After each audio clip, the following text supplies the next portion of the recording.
Multi speciality হাসপাতাল। মেঘবেলা লাইভে আপনার পছন্দের টিভি চ্যানেলস সম্পূর্ণ বিনামূল্যে, শুধুমাত্র মেঘবেলা ব্রডব্যান্ডের কানেকশনের সঙ্গে। মেঘবেলা ব্রডব্যান্ড, বাংলার ঘরে ঘরে। প্রধানমন্ত্রী নরেন্দ্র মোদীর কলকাতা সফরের আগেই বিস্ফোরণকে কেন্দ্র করে উত্তেজনা ছড়ালো মধ্যমগ্রামে। বিস্ফোরণের ঘটনার প্রতিবাদে পথে নামলো বিজেপি যুব মোর্চা। অভিযোগ পুলিশি নিষ্ক্রিয়তার। এদিন মধ্যমগ্রাম চৌমাথায় টায়ার জ্বালিয়ে বিক্ষোভে সামিল হন বিজেপি কর্মী সমর্থকরা। আইনজীবী তথা বিজেপি নেতা কৌস্তব বাগচি অভিযোগ করে বলেন, নরেন্দ্র মোদীজি 22 তারিখে আসছেন দমদমে। মধ্যমগ্রামে তার দুদিন আগে এখানে দেখা যাচ্ছে যে আইইডি বিস্ফোরণ হচ্ছে। এই ঘটনাগুলো ছোট ঘটনা নয়। অতীতে দেখা গেছে একাধিক জায়গায় বোমা বিস্ফোরণের ঘটনা এবং তার সাথে শাসক দলের যোগাযোগ। এই যে অনুপ্রবেশকারী জঙ্গিদের মমতা বন্দ্যোপাধ্যায় লালন পালন করছেন, এগুলোর উদ্দেশ্য কি? আজকে প্রধানমন্ত্রীর সভায় মমতা বন্দ্যোপাধ্যায় থাকবেন না বলে তিনি ইতিমধ্যেই ঘোষণা করেছেন। তিনি সৌজন্যের ন্যূনতম বার্তাটা পর্যন্ত তিনি দেননি।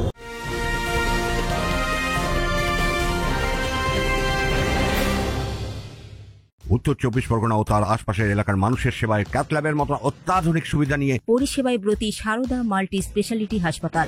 একই ছাদের তলায় মানুষ সাধারণ চিকিৎসা থেকে শুরু করে 24 ঘন্টা cath lab, MRI, CT scan, এনআইসিইউর মতো সুবিধা এবার থেকে পেয়ে যাবেন সারদা মাল্টি স্পেশালিটি হাসপাতালে। প্রয়োজনে যোগাযোগ করুন 033-2592-0730, 2593-0730, 2593-3562 ও 9331275635 নম্বরে। আমাদের ঠিকানা royal park, Kalyani express way, Barrackpore, Kolkata 7,121। Sarada multi speciality হাসপাতাল, পরিষেবাই হোক আমাদের মূল লক্ষ্য।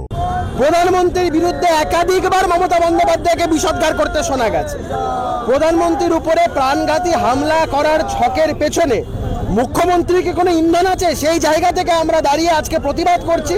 রাজ্য সরকারের এই চুপ থাকা, রাজ্য সরকারের এই সম্পূর্ণভাবে এই ঘটনাগুলোকে ছোট করে দেখানো, আমরা মনে করছি এগুলো দেশের পক্ষে ক্ষতিকারক, দেশের অভ্যন্তরীণ সুরক্ষার পক্ষে ক্ষতিকারক। প্রায় 1 ঘন্টা ধরে চলা এই বিক্ষোভের জেরে খানিকটা ব্যাহত হয় দমদম রোডের যান চলাচল। পরে পুলিশি হস্তক্ষেপে পরিস্থিতি নিয়ন্ত্রণে আসে। বর্তমানে এলাকায় পরিস্থিতি স্বাভাবিক হলেও ঘটনাকে ঘিরে চাপা উত্তেজনা রয়েছে বলে খবর। অরিন্দম রায়চৌধুরীর রিপোর্ট, নিউজ বেঙ্গল টুডে।